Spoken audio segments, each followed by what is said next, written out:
अस्सलामुअलैकुम वरहमतुल्लाहि वबरकातुहू। दोस्तों, उम्मीद है आप तमाम हजरात खैरियत से होंगे। अल्लाह आपको शाद और आबाद रखे, खुशियाँ नसीब फरमाए। रमज़ान मुबारक का प्यारा महीना चल रहा है। कुछ बातें हैं जो लोगों के दरमियान कन्फ्यूज़न का सबब बनती हैं और लोगों के दरमियान गलत राइज हो गया है, गलत बातें पनप गई हैं।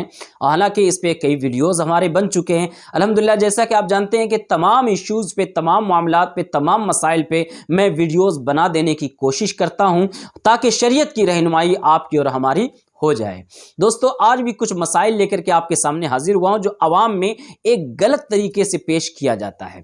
कुछ लोग कहते हैं कि सुरमा लगाने से रोज़ा टूट जाता है। तो दोस्तों, ऐसी कोई बात नहीं है। सुरमा लगाना रोज़े की हालत में जायज़ है। आप सुरमा बेशक लगा सकते हैं।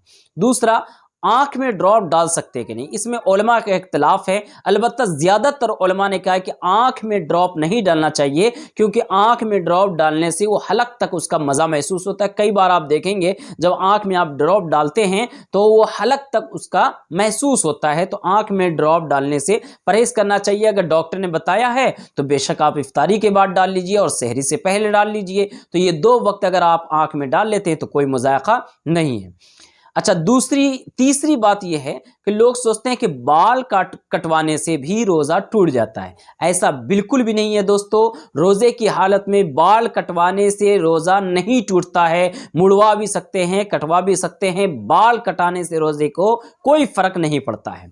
और दूसरा, ब्रश नहीं कर सकते, ब्रश नहीं कर सकते हैं। ब्रश नहीं करना चाहिए कि जब आप ब्रश करेंगे तो उसके ज़र्रात उड़ करके हलक में जाएंगे और उससे रोज़ा टूट जाएगा। कान में ड्रॉप डाल सकते हैं। देखिए, मैंने अभी आंख का मसला बताया था आपको, लेकिन कान में उलमा कहते हैं कि कान में ड्रॉप डाला जा सकता है, मगर इससे भी परहेज करना ज्यादा बेहतर है। अगर कान का पर्दा फटा हुआ है तब तो बिल्कुल भी रोजा नहीं होगा और उसका रोजा टूट जाएगा। रोजे की हालत में इंजेक्शन लगवा सकते हैं या नहीं? तो दोस्तों, इंजेक्शन लगवाना जायज है। गौर से सुन लीजिए, दूसरों को भी बताइए। बिल्कुल तहकीकी मसला यह है कि रोजे की हालत में इंजेक्शन लगवा सकते हैं।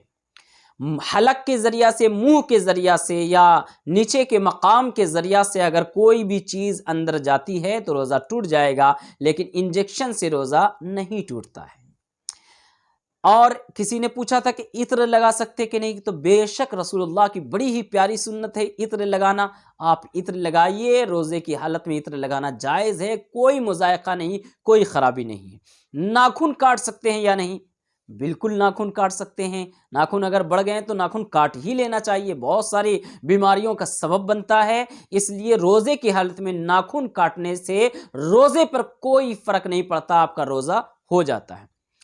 और किसी को खून दे सकते हैं या नहीं दे सकते हैं, तो ये भी जायज़ है दोस्तों कि अगर आप रोज़े की हालत में हैं और किसी को खून देना है, बेशक रोज़ा हो जाएगा आपका और खून दे सकते हैं। इसके अलावा भी कोई भी बात आपके जहन में हो जो मैंने नहीं बताई है, आप कमेंट बॉक्स में पूछिए, इंशाअल्लाह उसके जवाब देने की मैं कोशिश करूंगा। और आपसे गुजारिश है कि इस वीडियो को लाइक कर दीजिए और शेयर कर दीजिए। बहुत सारे लोगों को मालूम नहीं है, मसाइल मालूम हो जाएंगे, आपको भी सवाब मिलेगा। और चैनल पर नए हैं दोस्तों तो चैनल को सब्सक्राइब कर दीजिए और बेल आइकन ज़रूर दबा दीजिए ताकि जो भी वीडियो डालें पहले आप तक पहुंचे। हमें दुआओं में याद रखिए। अस्सलामु अलैकुम वरहमतुल्लाहि वबरकातुहू।